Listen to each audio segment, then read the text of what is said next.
തിരുവനന്തപുരം പോത്തൻകോട് 9-കാരിയെ ലൈംഗികമായി പീഡിപ്പിച്ച രണ്ടാനച്ഛനും അപ്പൂപ്പന്റെ സുഹൃത്തും അറസ്റ്റിൽ. കല്ലിയൂർ സ്വദേശികളായ അനീഷ്, ബാബുരാജ് എന്നിവരാണ് പിടിയിലായത്.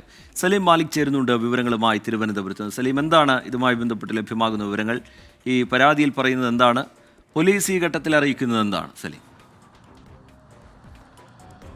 റിജിത്ത്, പോലീസ് അറിയിക്കുന്നത് ഈ കുട്ടിയുടെ അമ്മ, ഈ പീഡനത്തിനിരയായ കുട്ടിയുടെ അമ്മ 1 മാസം മുൻപ് വിദേശത്തേക്ക് പോയിരുന്നു. അതിനുശേഷം ഈ കുട്ടിയുടെ പെരുമാറ്റത്തിൽ വല്ലാതെ മാറ്റം സംഭവിച്ചതോടുകൂടി അധ്യാപകരാണ് ഈ മാറ്റം ശ്രദ്ധിക്കുന്നത്. അതിനുശേഷം കുട്ടിയോട് കാര്യങ്ങൾ തിരക്കുകയും മാതാവിനെ വിവരമറിയിക്കുകയും ചെയ്യുകയായിരുന്നു. അതിന് പിന്നാലെ നാട്ടിലെത്തിയ മാതാവുമൊത്ത് കൗൺസിലിംഗിൽ പങ്കെടുത്തു. കൗൺസിലിംഗിലാണ് ഈ ഞെട്ടിക്കുന്ന വിവരം കുട്ടി പുറത്തു പറയുന്നത്. കുട്ടിയുടെ രണ്ടാനച്ഛനും ഒപ്പം തന്നെ അപ്പൂപ്പൻ്റെ സുഹൃത്തുമാണ് ഈ 9 വയസ്സുകാരിയെ ലൈംഗികമായി പീഡിപ്പിച്ചത്. അത് 2 വർഷമായി പീഡനം തുടരുകയാണ് എന്നുള്ളതാണ് കുട്ടി നൽകിയിരിക്കുന്ന മൊഴി. അതിലെ പ്രധാനപ്പെട്ടത് ഒന്ന്, ഈ രണ്ടാനച്ഛനായ അനീഷ് പലതവണ കുട്ടിയെ ലൈംഗികമായി പീഡിപ്പിച്ചു. അതിനുശേഷം വിവരം പുറത്തു പറഞ്ഞാൽ അമ്മയെ കൊന്നുകളയും എന്നുൾപ്പെടെ ഭീഷണിപ്പെടുത്തി എന്നുള്ളതാണ് ഈ പെൺകുട്ടിയുടെ മൊഴി. അതിനുശേഷം ഈ വീട്ടിലേക്ക് കുട്ടിയുടെ അപ്പൂപ്പൻ്റെ സുഹൃത്തായ ബാബുരാജ് കുട്ടിയെ വീട്ടിലെത്തിയതിനു ശേഷം പീഡിപ്പിക്കാൻ ശ്രമിച്ചു എന്നുള്ളതാണ് പറയുന്നത്. KSRTCയിലെ താൽക്കാലിക ഡ്രൈവറാണ് ബാബുരാജ്.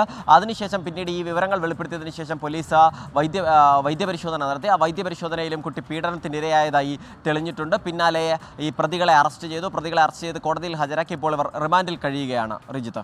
ശരി, സലീം മാലിക് വിവരങ്ങൾ നൽകുകയായിരുന്നു തിരുവനന്തപുരത്ത് നിന്ന്.